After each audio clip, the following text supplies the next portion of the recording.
সকাল সকাল দেখো আমি কিন্তু ফ্রেশ হয়ে নিয়ে চলে এসেছি রান্নাঘরে। খাবো হচ্ছে চা। এদিকে দেখো চাটাও বসিয়ে দিয়েছি। তো আজ কিন্তু আমাদের বাড়িতে রয়েছে বিপত্তারিণী পুজো।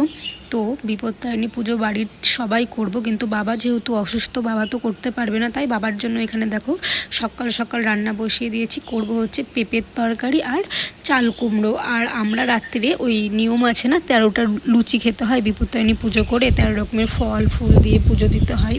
তো দেখো তার জন্য আমরা রাত্রে খাবো লুচি, তাই আমি দিনের বেলাতেই করে রাখছি আলুর দম আর হচ্ছে এদিকে ছোলার ডাল।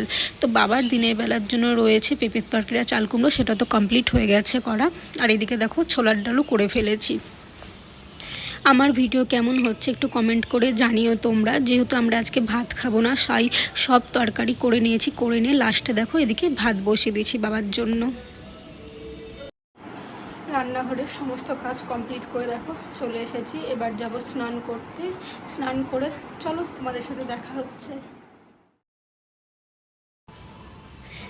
আমি কিন্তু চলে এসেছি মন্দিরে। এদিকে দেখো বিপত্তারিণী পুজো চলছে, এবার আমি দিব অঞ্জলি। এবার আর পারছিলাম না, যেন অনেকটা বেলা হয়ে গেছিলো, প্রায় 1টা বাজে আমাদের পুজো হতে হতে।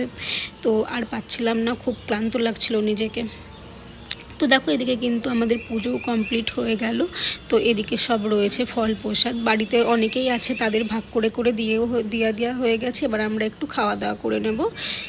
আর এদিকে দেখো খাওয়া দাওয়া করে সেই পুচকাটার সাথে আমি একটু খেলা করছি। দেখো ও আমার কাছে কেমন খেলছে।